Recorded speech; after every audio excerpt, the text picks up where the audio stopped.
ideas. Me gusta que la primera parte sea un poco conversar con lo que vienen a las clases. Y bueno, eso sí me interesa saber con ustedes, ¿no? Que de algún modo la bioética tiene una base filosófica. Según lo que ustedes llevaron en su curso de filosofía, ¿qué aportes consideran que la filosofía ha hecho o puede hacer en todo caso al conocimiento del ser humano? Ustedes hacen un aporte al conocimiento del ser humano desde su carrera, la medicina, ¿no? También la filosofía. ¿Qué puede hacer?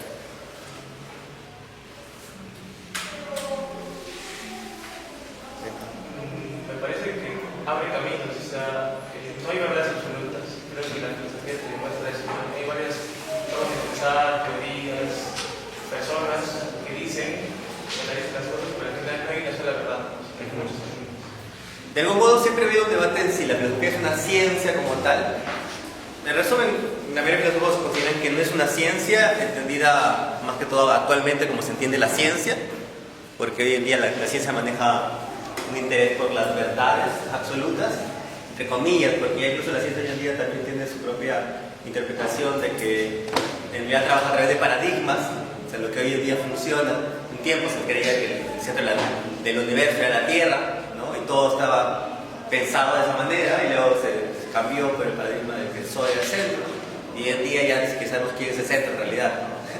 Entonces, al menos del universo. Bueno, los paradigmas marcan un antes y un después en la ciencia, y en la filosofía de algún modo también lo hace, ¿no? Hay pensadores que marcan un antes y un después, y que van más allá de una época puntual. Pero como su compañero Bruno dice, la idea es abrir caminos, y no necesariamente la filosofía plantea respuestas también, sino quizás buenas preguntas, ¿no? Para que quienes tengan las herramientas para responder se aventuren a hacerlo, ¿vale? Es por eso que cuando la filosofía intenta comprender a la persona humana, no necesariamente va a haber unicidad en qué es la persona humana o qué es el ser humano, ni siquiera cómo se comporta. Va a tener filósofos de todo un poco, ¿vale? Que yo he intentado en la sesión agruparlos en la medida de lo posible, ¿no? ¿Qué otro aporte o para qué otra cosa creen que sirve la filosofía? ¿Por qué ustedes llevaron en el curso de filosofía? ¿Por qué no llevaron, no sé, literatura, cine? ¿Por qué les pusieron filosofía? ¿Aprendieron algo en ese curso? ¿Se acuerdan? ¿Se acuerdan de su profesor o qué sé quién es?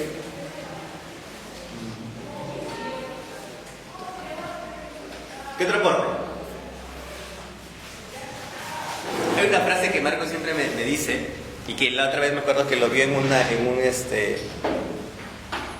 simposio internacional, creo, que decía: un buen médico es un buen filósofo, si no, no lo es.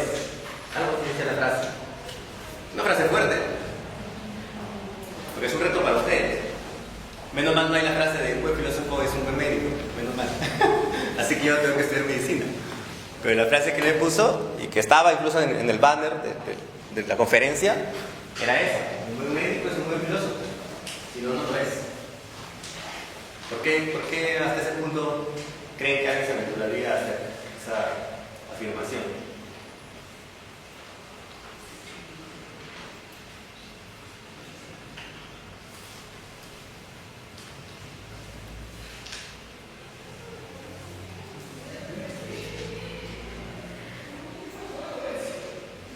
¿Ustedes le creen todo lo que sus profesores le dicen? ¿Lo suben como verdades absolutas?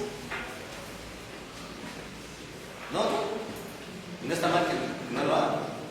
Puede que el profesor no leyó el último artículo de investigación, ¿no? Y está bien lo actualizado. Obviamente eso no invalida toda su cátedra, ¿no? Pero sí lo reta a ustedes a investigar más, a profundizar, a no quedarse simplemente con lo primero que les dicen, ¿no? Si quieren ser médicos que destaquen, pues tendrá que ir más allá de lo que ya la ciencia dice o hace, ¿no? Bien, en el caso de la persona humana, pues el reto también está ahí. La idea sobre el ser humano ha cambiado, ha cambiado también el ser humano. Y un claro ejemplo es esa pregunta básica: si el ser humano es una parte más de la naturaleza, o si es el centro, o lo más más importante de ella, ¿no? ¿Ustedes qué consideran? ¿Que el ser humano es una parte más de la naturaleza o es lo más importante de la naturaleza?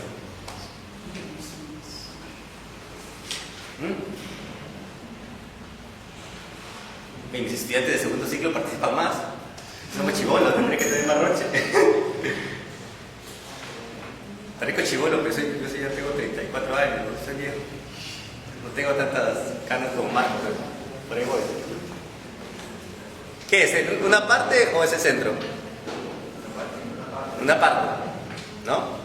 La mayoría supongo que pensará que es una parte porque han sido, o yo me meto ahí en su bloque de ustedes, ¿no? Hemos sido ya más de una educación que nos ha dicho, fruto del cambio climático, que el ser humano, por creérselo incluso a veces muy importante, las consecuencias han sido que el mundo pues está como está hoy en día, ¿no? Y eso ha hecho que quizás pensemos más que somos una parte de la naturaleza. Pero la decisión no es tan fácil y la solución tampoco de todo es tan simple. Quienes defienden que el ser humano es parte de la naturaleza, voy a hacer un poquito para que la puedan mirar. He cogido algunos, obviamente no lo voy a presentar a todos los filósofos. En su curso de filosofía espero que hayan llevado más cantidad. Pero bueno, Tales de las Abras son conocidos como los presocráticos. Ellos, su interés en realidad estaba puesto en el cosmos, en el universo. Les interesaba poco o nada en la persona humana, porque justamente pensaban que el ser humano era una parte más del universo, porque compartían algo que denominaban como un principio. Es decir, todos compartimos algo en común. Y ese algo común es como aquello que genera la vida o la existencia de algo.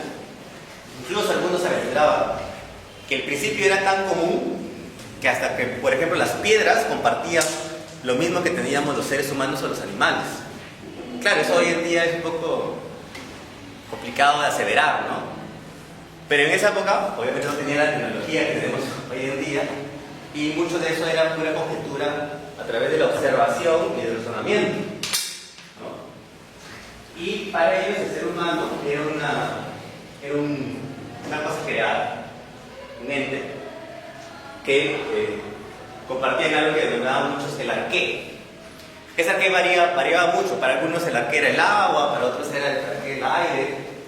Pero también existió un grupito liderado por Demócrito que ya creían en el átomo. ¿Está bien eso? Si la idea del átomo como decimos hoy en día, obviamente es una idea muy reciente. Que incluso ha cambiado. Su lámina del átomo que llaman ustedes, por ejemplo, ya no es la lámina o la imagen del átomo como se enseña hoy en día. ¿Cómo era su imagen del átomo de su época? De mi época. Era un círculo y alrededor los electrones. La imagen real de un átomo ya no es así. ¿Cómo es ahora la imagen del átomo real? ¿A qué se parece en todo caso? Googleen, no es decir que hay buen internet. Lo googleen. ¿Cómo es la imagen del átomo hoy en día? Si le siguen enseñando con su laminita anterior, ya, o sea, ese profesor está desfasado. Les debe aparecer una imagen más parecida como a un universo, en realidad. ¿No? Como una iris de lobo o algo así. Porque hoy en día ese electrón y ese neutrón no está tan definidamente moviéndose, ¿no? Ya que tenemos la multiverso, ya no lo intuís. O el mundo cuántico, ¿no? Entonces, por eso, esa idea de que el ser humano comparte un principio hacía que no fuera necesariamente un elemento tan resaltante, ¿vale?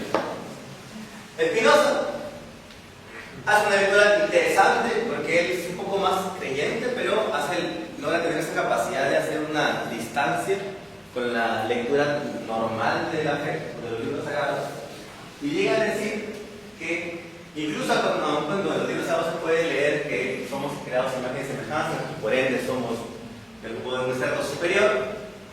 Sin embargo, por el solo hecho de haber salido de un mismo creador, somos parte de una naturaleza en común. Es decir, que nosotros hayamos sido los hijos favoritos de mi familia no me hace necesariamente mejor, ¿no? O sea, igual que soy parte de la creación de Dios, ¿no? Entonces, tan importantes tampoco que se hablan. ¿Vale? Esta es la época medieval. Estos son los clásicos griegos. Y ahora nos vamos ya a la época más modernidad. Schopenhauer planteaba que lo que hacía que los seres humanos tuviéramos los pies en la tierra es que todo lo que hay, todo lo que existe, se mueve bajo lo que él denomina una voluntad ciega. Es decir, hay algo que los griegos denominaban algo así como destino. Y saben más o menos qué es el destino, ¿no? ¿Qué es el destino? ¿Quién me puede dar una definición básica de lo que es el destino? ¿Para los griegos o para nosotros? ¿Ustedes creen en el destino o no creen en eso? ¿Han experimentado el destino alguna vez? ¿Encontraron el amor fruto del destino? Iba caminando por la vereda y justo me choqué, ¿no? Tipo telenovela venezolana, ¿no? Me choqué con alguien y se me cayó Entonces, como médico, ¿qué se le cae? El estudio, ¿no? Y encontré mi amor ahí. Bueno, el destino es una fuerza que nos somete a los seres humanos. No podemos luchar contra ella. Los griegos eran tan creyentes en el destino que incluso se aventuraban a decir que los mismos dioses no pueden ir en contra del destino. Y en sus mitos hay historias que narran cómo los dioses sucumben al destino. Es decir, el dios griego no es un dios cristiano, porque un cristiano no se aventuraría a decir que Dios sucumbe al destino. No podría ser eso. Pero los dioses griegos sí. Y un ejemplo, por ejemplo, que se me viene a la mente, es el caso de Zeus. Zeus pierde un hijo, se le muere, fruto del destino, y por más que él quiere salvarlo, al final de la historia no lo logra salvar y termina muriendo. Entonces, más o menos el destino es como esa fuerza ciega. Y es ciega en realidad porque no sabemos hacia dónde va. O sea, una vez que interactúa con nosotros, nos vulnera de algún modo y nos lleva por la vida a ciertas cosas. Y esa vulnerabilidad frente a esa voluntad ciega es lo que nos une con los demás seres. Así que para Schopenhauer, el ser humano tampoco puede crearse la última Coca-Cola del desierto, porque en realidad va a sucumbir, como muchos seres sucumben hoy en día, ¿no? Algo así como fruto quizás del antropocentrismo. El ser humano ha usado mal el consumo de animales, plantas, pero quién sabe si al final la voluntad ciega nos lleva a todos a la muerte, ¿no? ¿Quién de aquí podría decir que no va a morir? ¿Quién sabe? ¿Han escuchado ustedes la corriente del transhumanismo? Lea un poquito porque ya están avanzando bastante. Los transhumanistas están creando objetos que según sus expectativas van a vivir mínimo más de 100 años. Obviamente tienen que pasar 100 años para saber si de verdad la chutaron, pero según sus estudios ya están creando objetos así. Objetos que no tienen cáncer, que no van a... Están avanzando bastante. Y luego está Nietzsche, que tiene una frase bien interesante, a mí me gustó cuando la encontré a leer, que es: el hombre es un animal que se avergüenza de serlo. ¿Han leído Nietzsche un poquito? ¿Saben más o menos de qué va su filosofía? ¿Alguna frase, otra frase conocida de Nietzsche? Una frase que lo suelen usar mucho los de izquierda. Bueno, los ateos en realidad, más que todo. Que es muy conocido de él. ¿Cuál es? No les enseñaron en filosofía, supongo. Dios ha muerto. ¿Se acuerdan la frase de Dios ha muerto? No. Que en realidad debería ser Dios, debería ser como hemos matado a Dios en realidad, porque toda la filosofía nietzscheana tiene que ver con una crítica hacia la práctica de lo que crees, ¿no? Tiene que ver un poco con esa frase porque, bueno, la frase de Dios ha muerto tiene que ver con que decimos ser, en este caso, el contexto de él obviamente es un contexto donde hay cristianos y dice ser cristianos pero no viven como cristianos. Entonces él dice, ¿de qué sirve haberte bautizado, confirmación, ir a misa, ¿no? si en el día a día no vives conforme tu fe que supuestamente tienes que practicar. Entonces no tiene sentido la existencia de tu Dios. Porque si no le haces caso, ni siquiera le haces caso sabiendo que incluso en la religión cristiana está esto que es el infierno, el juicio final, si ni siquiera tienes temor a eso, entonces ¿qué sentido tiene que Dios esté vivo? Por lo tanto, en realidad Dios está muerto, ¿no? Y si Dios está muerto, le permite a él decir, entonces como ya hay una religión, ¿quién tiene que decir que es aquello correcto e incorrecto? Es el propio ser humano, ¿no? Y lo que la frase está diciendo ahí es que el ser humano en realidad es un animal que ha construido sistemas que supuestamente le permiten a él sentirse como algo más importante. Ha construido la idea de Estado, ha construido la idea de colegio, universidad, la idea de familia, la idea de religión, para sostenerse, para no sentirse vulnerable. Pero en realidad, poco o mucho le hacemos caso a esas ideas, ¿no? O sea, el Estado dice, bueno, también que tenemos tipos de Estado, ¿no? El Estado peruano es una comedia más. Entonces, ¿cómo hacerle caso realmente a un Estado que cada cierto tiempo, según los criterios del Congreso, promulga leyes de cada tipo, ¿no? Pero bueno, esta es la crítica, ¿no? Entonces, a mí el ser humano no es tan importante porque en realidad todo lo que ha construido ha sido de manera artificial y ni siquiera las casas, ¿no? A las construcciones sociales que hace. ¿Se entiende el juego? ¿Vale? Y ahora pasamos al tema 2, que tiene que ver con quienes consideran que el ser humano sí es algo importante. Y aquí están un poco los fundamentos. Está Protágoras con su frase célebre con que el hombre es la medida de todas las cosas. Y aquí hay que entender lo que Protágoras es un sofista. Por lo tanto, para él lo que importa es una herramienta que es la retórica. ¿Ustedes saben quién ha sido un expresidente que usaba muy bien la retórica? ¿Se le viene a la mente algún presidente? Alan García, muy bien, era un buen sofista. Entonces, el sofista dice que con la retórica humana, porque obviamente no podríamos decir realmente que un animal tiene un lenguaje, aun cuando ya ha habido avances incluso en eso.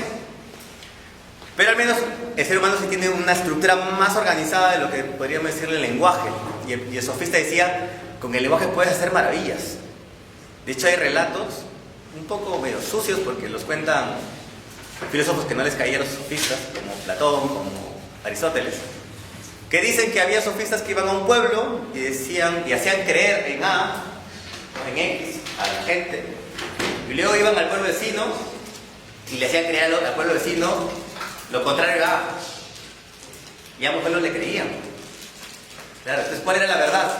No, ese es el problema que tenían Sócrates, Platón y Aristóteles. Tenían problemas con los sofistas por eso, porque relativizaban mucho la verdad, ¿no?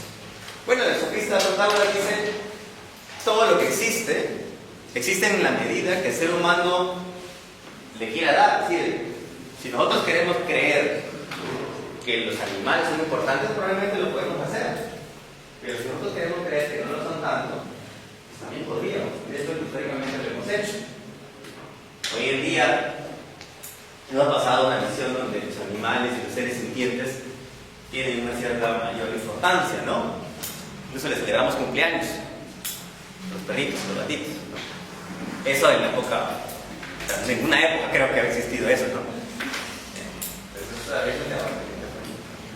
Luego está San Agustín, que a diferencia de Spinoza es una lectura más conservadora, se podría decir, de las lecturas clásicas de la religión cristiana, con el mito obviamente de Génesis, en la cual el hombre al ser creado de imagen y semejanza, somos de algún modo, entre comillas, mejores en todo lo creado, pero mejores para administrar. Y eso es un poco también el cambio que ha habido con el tiempo. La iglesia antes, en lugar del término griego, lo tradujo al inicio como de usar, algo así como el ser humano, Dios le dio el permiso a los hombres para utilizar lo creado. Y claro, utilizar te da una ampliedad de cómo puedes hacer uso o mal uso de eso, ¿no? Pero en cambio hoy en día las traducciones hablan más de administrar lo creado. Y ahí hay un gran cambio, porque el administrador rinde cuentas. ¿O no? No es el jefe y amo de todo. Es decir, el ser humano en algún momento tendrá que rendir cuentas de cómo se relacionó con la creación, ¿no? Pero bueno, San Agustín plantea que esa idea de que somos creados en imagen y semejanza nos da una cierta superioridad porque nos permite acceder de algún modo a podernos parecer o imitar a Dios a través de Jesús, incluso ya, o sea, la tenemos más fácil, porque querer imitar a Dios sabiendo que Dios es incomprensible de algún modo es un poco complicado, pero como Dios ya se encarnó en Jesús y Jesús es un poco más humano y tiene un poco más de discurso más cercano a nosotros, entonces ya el camino es un poco más fácil, entre comillas. Y luego está Kant, que dice que el hombre nunca será solo un medio o objeto para conseguir un fin, sino un fin de sí mismo. Ya Kant supongo que sí lo han trabajado, porque acá lo tiene que haber leído en filosofía y en ética. Y yo no sé qué cursos llevaron, ya me preocupan, ¿no? ¿En qué se basaba la ética kantiana? Había dos máximas que eran fundamentales para entender por qué piensa Kant en sí. ¿Cuál era la primera máxima de Kant? ¿Cómo yo valido que algo es correcto? Moralmente correcto. Tiene que ser correcto para mí, no para quién. Para todos, de manera universal, ¿no? Es decir, si yo quiero validar que es correcto robar, digo, yo quiero, moralmente para mí es correcto robar, ¿no? Y me robo esta cámara. Ok, no hay problema, me lo llevo. Pero, si su compañero viene y se lleva mi laptop, yo no puedo quejarme, pues. Porque ya validé que robar es bueno. ¿Se entiende? Así de sencillo. Ya, esa es una de las máximas. Y la otra de las máximas es esa. La de ningún ser humano puede ser usado como medio para alcanzar ningún tipo de fin, por más que tu fin sea bueno. Es decir, yo no me puedo hacer amigo de alguien. Yo les doy ese ejemplo de los de segundo ciclo. Yo no me puedo ser amigo tuyo que estás estudiando medicina, porque obviamente yo algún día voy a envejecer y voy a ir al seguro y probablemente quizás, ¿no?, alguno de mis estudiantes, ¿no?, me atienda, ¿no? Pues Kant diría, no, ahí estás haciendo mal uso de tu acción moral, porque estás usando a tus estudiantes como medio para encontrar un fin a futuro, pero un fin al fin de cabo, de que te atiendan, ¿no?, rápido en el seguro. Eso está mal, Kant. Por eso ningún ser humano puede ser usado como medio. Sin embargo, hay otras cosas creadas que de algún modo sí.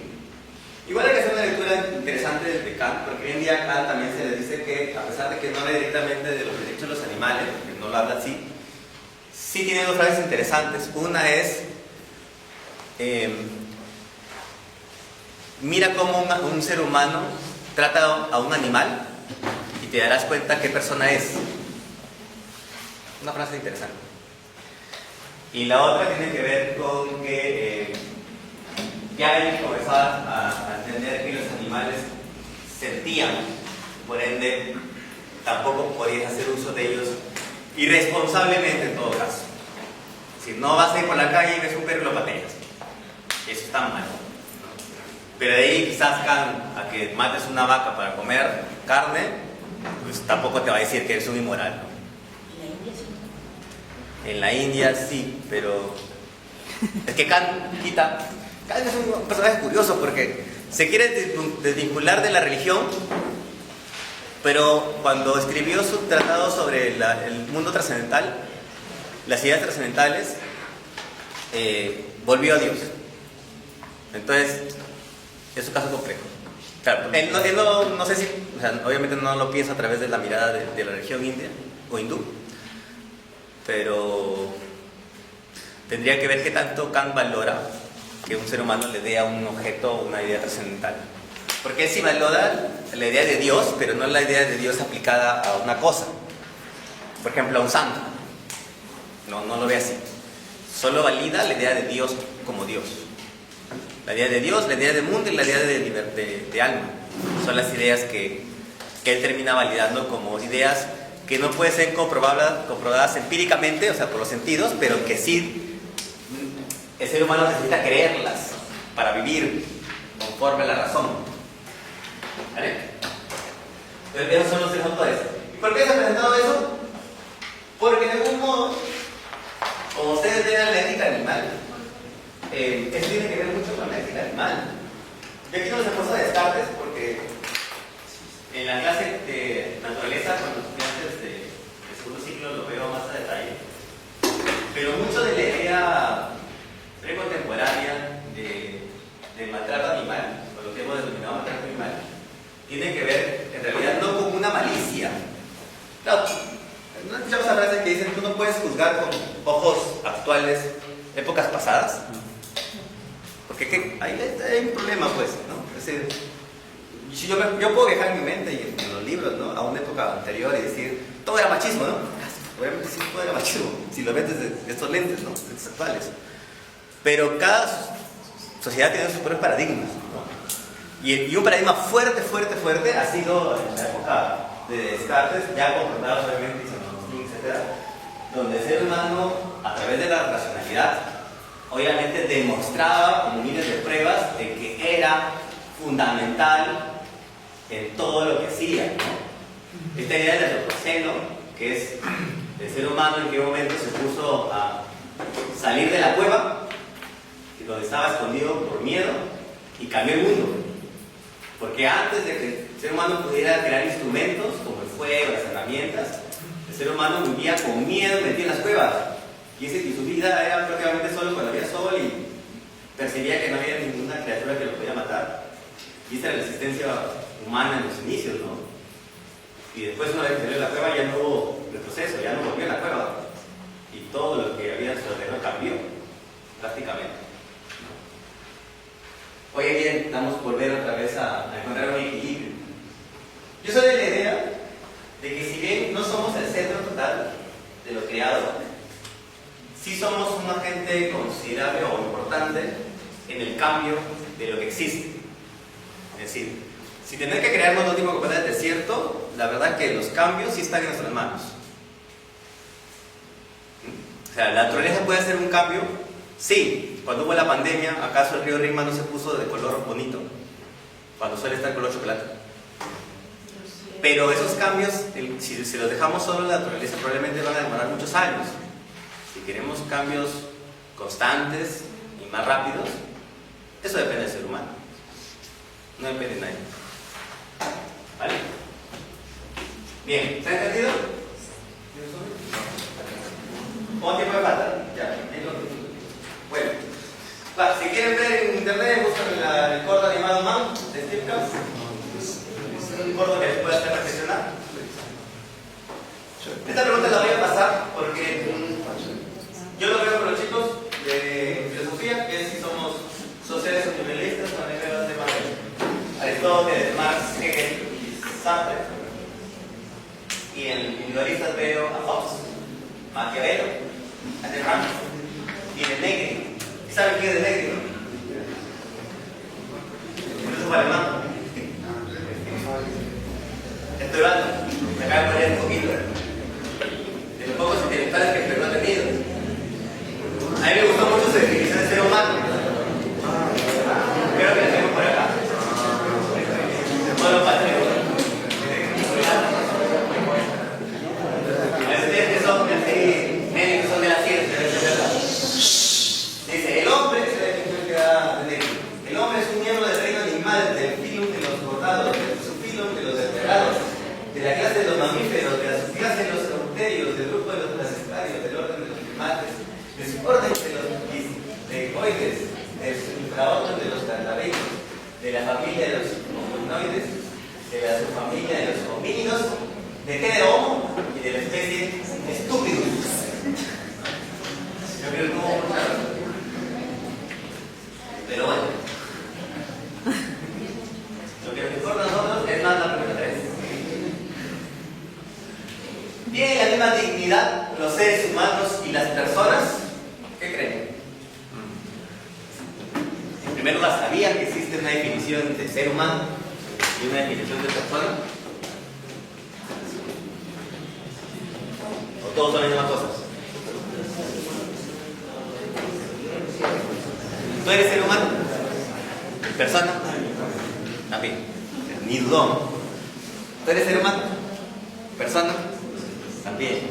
¿Alguien duda ser un ser humano o persona? El ser humano me preocupa un poquito más. ¿Alguien duda ser persona? ¿O todos aquí fielmente creen que somos un grupo de seres humanos y de personas?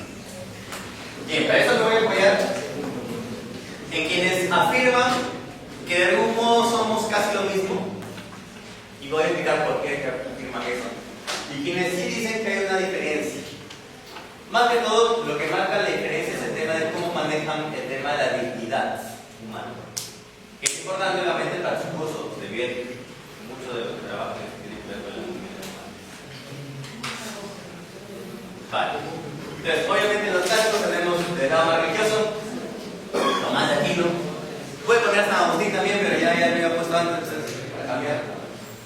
Y San Agustín afirma de que si bien no son lo mismo, porque el ser humano tiene que ver más con lo biológico y la persona tiene que ver más con la capacidad de razonamiento que Dios nos ha dado y por ende también de libertad y de lo que podemos hacer para trascender como especie. Entonces, sin embargo, como compartimos esa materia biológica y todos en potencia podemos ser personas, pues todos estamos llamados prácticamente a ser tratados como tal, ¿no? Por eso es que, digamos, un feto, obviamente no le podemos interrogarnos sobre sus pretensiones trascendentales, pero Santo Tomás de Aquino, apoyándose en Aristóteles tiene una teoría que es el acto y la potencia. ¿Saben de qué va?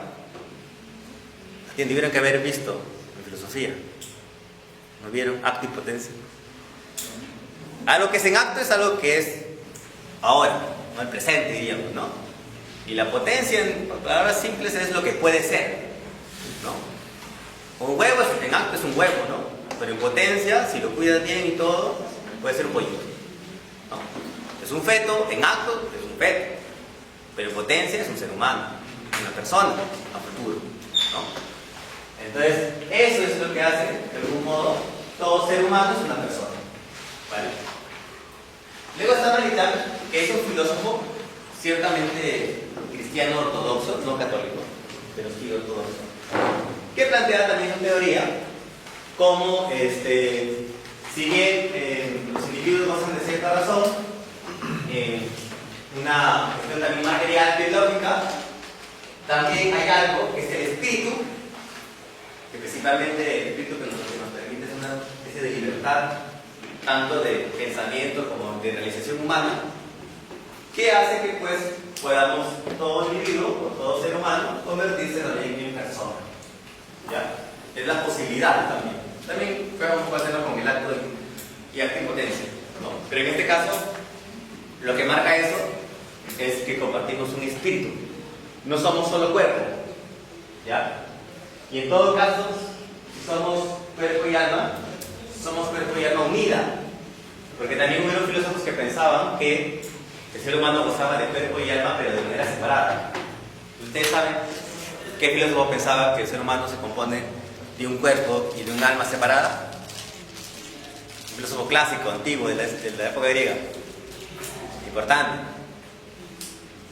Comienza con P. ¿Ah? Parménides me han dicho. No, Parménides no. Platón. Hay una frase famosa que es el cuerpo es la cárcel del alma, ¿no? Por eso para él cuando moríamos simplemente reencarnábamos, ¿no? El alma se iba al mundo de las ideas y luego otra vez volvía. Luego está Marta Nussbaum, que ya no lo hace a través de una lectura cristiana, sino que mantiene simplemente lo que ella trabaja es el tema de la dignidad. En esta época ya hay un concepto de dignidad trabajado. Ya el mundo ha pasado por una Primera y Segunda Guerra Mundial, obviamente el pensamiento después de cada guerra cambia, ¿no? Y el trabajo de la dignidad ya venía siendo reflexionado. Y ella dice, todo ser humano posee dignidad por su potencial de desarrollar capacidades y la sociedad debe garantizar su realización. Claro, lo que le está añadiendo a la reflexión anterior, Nussbaum, es que quien tiene que velar, principalmente porque es eso que todavía quizás no está del todo constituido, pueda convertirse del todo en una persona, es el Estado. Al Estado le debería importar, ¿no?, el bienestar de todo aquello que puede convertirse en persona. Si lo queremos llevar a la práctica real actual, ¿qué tanto el Estado en verdad se pregunta o crea leyes o beneficios para todo aquello que se quiere constituir en persona? Si tenemos un Caliwarma que ya no existe porque daba prácticamente veneno, ¿no?, a los niños. Entonces, yo no sé qué tanto el Estado en verdad vela por el bienestar, pero por ahí tendría que ir. Luego está McIntyre. McIntyre dice que todos los seres humanos tienen dignidad por su naturaleza dependiente y racional. Lo propio de McIntyre, que se interesa al resto de autores, es que dice: ¿por qué es importante que el Estado de algún modo vele? Porque como seres humanos vivimos en comunidad. Es muy difícil entender a un ser humano viviendo de manera aislada. Por más que tú pases 12 horas en tu computadora jugando Dota, en algún momento tienes que salir al mundo, ¿no?, aunque sea para comprar algo. Y entonces interactúas con otros seres humanos. Y en esa interacción, lo principal es que es vulnerable. Cuando tú pones tu pie afuera de tu casa, puede venir un loco del Perú y en Trujillo más que todo, que te puede matar, ¿no? Entonces, eres vulnerable. Lo que eres vulnerable es que hace que tú, de algún modo, quieras exigir que tienes que tener dignidad. Obviamente, si bien McIntyre no habla propiamente de solo que el Estado tiene que preocuparse, en realidad él habla más de una preocupación global. Todos tenemos que preocuparnos por los demás, porque no solo porque yo soy vulnerable, sino también porque el otro es vulnerable.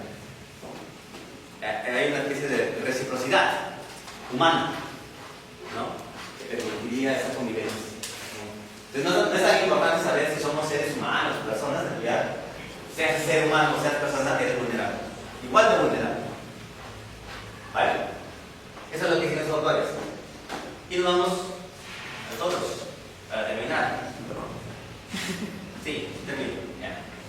En cambio, quienes hacen una diferencia tenemos desde Boecio. Boecio es el primer filósofo griego, y en realidad es romano, que plantea la diferencia entre ser humano y persona. Y obviamente lo que hace, porque lo que crea la diferencia es la naturaleza racional. Lo que él no hace o no incluye en su teoría es el tema de la dignidad. ¿Ya? Puede ser porque los romanos les importaba muy poco la dignidad. Ustedes saben que las peores formas de morir, 1000 maneras de morir, el top del 1 al 50 eran romanos, obviamente, porque la morir en la cruz no es tan bonito y tenían peores formas de morir. Así que lo que sí validaba mucho era el tema de la naturaleza racional, que en realidad creo que lo heredaron más que todo de los griegos. ¿Ya? Pero sí, el hecho de que existieran personas que pudieran razonar, ellos les daban una categoría mayor. Y había un claro ejemplo de esto, que puede sonar hoy en día duro. Una familia romana podía decidir si dejaba vivir a su hijo o lo botaba al basurero. Y había muchas formas de cómo yo decidir si lo quiero o no lo quiero tener. Ya habiendo nacido, ni siquiera te digo en etapa fetal. Si yo, una vez que tenía mi hijito que había nacido y yo quería una mujercita y me salió varón, yo tenía la libertad de tirar el basurero y ya está, hasta que me salga la mujercita, ¿no? Y viceversa.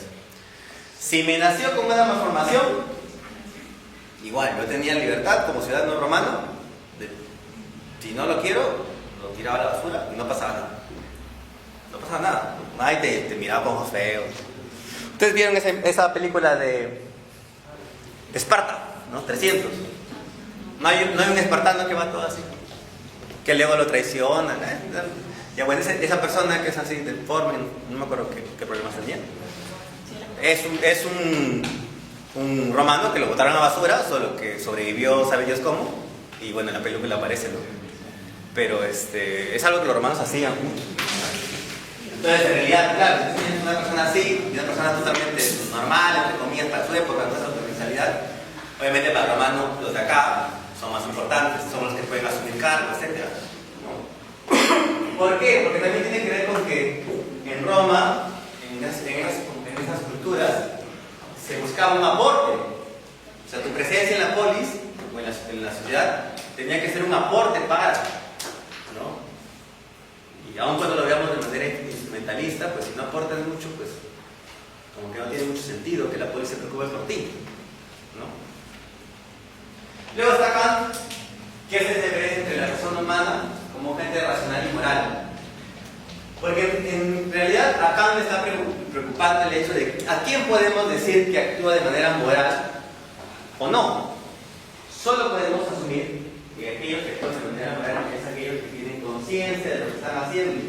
Por eso incluso las leyes, hasta el día de hoy, cuando tú no demuestras, o cuando se demuestra no haber tenido conciencia de los actos, pues no se te juzga, ¿no? Imaginemos que un niño, su papá es policía, y agarra su pistola, y con esa pistola mata a su hermano.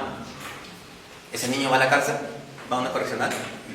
No, si se demuestra que no tiene conciencia de que el arma podía matar, no le pasa nada, porque no es su agente moral todavía, ¿no? El debate hoy en día es cuando un niño adolescente demuestra tener conciencia moral, ¿no? Porque la ley hasta ahora decía que cuando eres menor de edad de 18 y cometías un delito, por ser menor ibas a una correccional, ¿no? Pero un menor de 17 años que mete 20 balazos a una persona porque es sicario, ¿podemos decir que no tiene conciencia de lo que hizo? Ahí está complejo, ¿no? 20 balazos, no creo que te hayas cuenta, que era el número 5. Luego está Eckhart, que plantea que no todos los seres humanos son personas y viceversa. Estos son bien interesantes, ¿ya? Porque estos, bueno, les han hecho críticas, todo lo que quieran, pero sí crean un antes y un después en la reflexión humana. Eckhart principalmente plantea la idea de que los estudios in vitro, por ejemplo, tienen un sentido para la investigación, ¿no? Y la validez está puesta en que, si bien son seres humanos, no alcanzan todavía las facultades para poder ser personas como tal. Porque incluso no hay claridad en qué momento un feto podríamos decir que tiene conciencia, por ejemplo. Hay todo un avance hoy en día sobre el tema de la conciencia, que sería bueno ustedes como médicos que investiguen. Ya, por ejemplo, hay ejercicios, se hicieron una serie de investigaciones con personas que habían tenido accidentes y se habían visto afectados en una parte del cerebro. Y resulta que algunos presentaban conciencia y otros no. Entonces la gran pregunta que se generó obviamente es, parece que el cerebro no necesita todas sus partes en funcionamiento bien para tener conciencia. ¿Qué partes del cerebro son necesarias para que exista conciencia? Porque si no necesito todo el cerebro, quizás basta con que tenga 2 o 3 órganos y ya está. Entonces, si un feto a la semana tal ya tiene esos 2 o 3 órganos, entonces, aun cuando no le podemos preguntar, ¿no?, ¿cómo te llamas?, ya es un ser consciente. Entonces, eso ya marca otra línea de a los cuántos meses podrías abortar, por ejemplo. Ya incluso Edward se aventura a decir que en esa diferencia entre los grados de conciencia, hasta existen seres como los ángeles o los extraterrestres que, de comprobar su existencia, tendrían la categoría de persona. Es decir, y eso es lo que son, eso es lo que va a ser un autoprofesional, ¿no? O sea, para Edward, probablemente un feto no es persona, pero si un día aparece un extraterrestre, lo tendríamos que tratar como si fuera una persona. Si nos demuestra ser un ser con capacidad de conciencia, con capacidad de autolegislación, ¿no?, con capacidad de libertad, por ejemplo. Si nos demuestra que es eso, tendríamos que darle derechos. O sea, no podríamos agarrar como el accidente de Robert, que fueron y los metieron al Área 51 y se los llevaron. Ya, eso, según Ehrhart, no deberíamos haber hecho, ¿no? Porque ¿qué tal si eran seres conscientes? ¿No? que va por una línea, solo que él es un poco más utilitarista y plantea así, por ejemplo, algo interesante que es el tema de los derechos a los animales. Pero también que es cuestionable porque también hace esa diferencia entre persona y ser humano. Y para él, si bien todos nacen con la naturaleza de seres humanos, las personas solo son aquellas que alcanzan el tema de autoconciencia, ¿no? Es decir, conciencia de sí mismo, conciencia de futuro, es decir, ¿acaso no hay esa frase que usamos que ¿acaso no eres consciente de lo que te puede pasar? Cuando usamos esta frase estamos diciendo que el ser humano también puede ser consciente no solo de que existe hoy en día, sino que tienes un futuro, ¿no? ¿Ya? Entonces esa es la conciencia del futuro. Y la autodeterminación, que quiere, en pocas palabras, es el ser humano puede usar su libertad como a su antojo, entre comillas, ¿no? Con libre albedrío. ¿Ya? ¿Cuál es el inconveniente? ¿O cuál es lo curioso? Que existen animales que demuestran eso, ¿no? Hay animales que han superado las pruebas básicas de conciencia. Hay un pececito en el lado oriental que tú le pones un espejo y el pececito sabe que es él. A diferencia de otros animales, tú pones a tu perro un espejo, probablemente se va a poner a ladrar pensando que es otro perro, ¿no?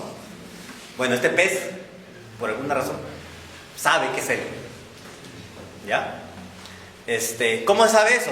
Muy fácil, porque muchas de las cosas que hace un animal al ver otro animal es crear lazos de apareamiento, por ejemplo, ¿no? Entonces, si tú creas un cortejo del apareamiento, quiere decir que no eres consciente de que eres tú mismo, pues, ¿no? Porque el ser humano no se corteja a sí mismo, ¿no? Entonces, por ejemplo, este tipo de test, bueno, hay ciertos animales que lo superan. Los delfines también tienen eso. Los chimpancés, ¿no?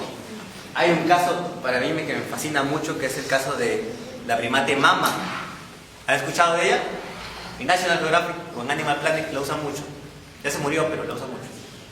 Y justamente en el momento de su muerte, ella marcó un precedente en todo lo que es el estudio primatológico. Mama era una chimpancé que había sido criada desde pequeñita en un conservatorio, ¿no? Y su cuidador obviamente la había tenido desde pequeñita, ¿no? Los chimpancés viven menos que los humanos, entonces esta envejeció, pero se convirtió en una líder dentro de la comunidad de chimpancés, de primates. Y cuando envejece un chimpancé, lo recomendable es apartarla, porque algunos de ellos se vuelven agresivos. Porque así como un mayor que tiene demencia y todo ese tema, también puede asumir agresividad, ¿no? Entonces a Mama en sus últimos años, en sus últimos meses, lo habían apartado de su comunidad. Y ya su comunidad había pasado por una etapa de duelo, como los seres humanos hacemos cuando alguien no está. Pero luego había constituido una nueva líder, ¿no? Y el primatólogo, cuando ya le dijeron, su cuidador inicial, cuando le dijeron, Mama prácticamente ya no va a volver a la comunidad, está muy mal, fue a visitarla.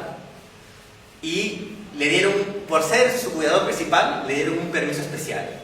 Porque como lo recomendable es que ya no tenga contactos humanos, más que de la alimentación, lo dejaron ingresar a la celda con la primate Mama.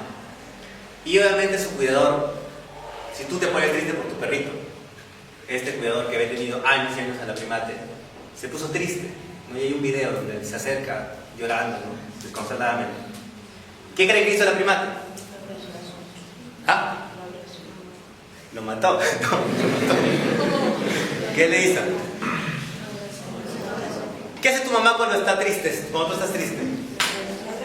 Te consuela. Pues resulta que, vamos, no tú eres la es el mamá. Estaba todo triste. Y Mama se paró, se levantó de donde estaba y fue donde ella y lo consoló dándole palmaditas en la espalda, ¿no? Eso marcó un antes y un después porque nos demostró que hay una especie de empatía, ¿no? Que ciertos primates pueden hacer. Claro, el pescadito no sabemos, ¿no? No sabemos si el pescadito nos da palmaditas, ¿no? Pero al menos los primates lo hacen. Bueno, sí que marca un antes también y un después para el tema de los animales como seres sintientes. Jeremy Bentham lo va a trabajar mucho más, ¿no? Pero bueno, no lo he puesto acá porque no tiene que ver con seres, con personas, sino tiene que ver más con animales. Bentham. Bien, eso es algo para terminar, una frasecita. Dice, los humanos, hijos de Adán, son partes inherentes o más literalmente miembros de un mismo cuerpo y proceden de la esencia o más literalmente geo, en su creación. Cuando las condiciones de la época dañan una de estas partes, si algún ser humano, otras partes se verán perturbadas. Si es indiferente a la miseria de los demás, puede que no sea apropiado llamarse ser humano. Este lo dice un rey el rey Sadina. ¿Vale? Bien, chicos, esta es la clase de hoy. Espero que les haya gustado y quizás nos vemos más adelante. ¡Ánimo!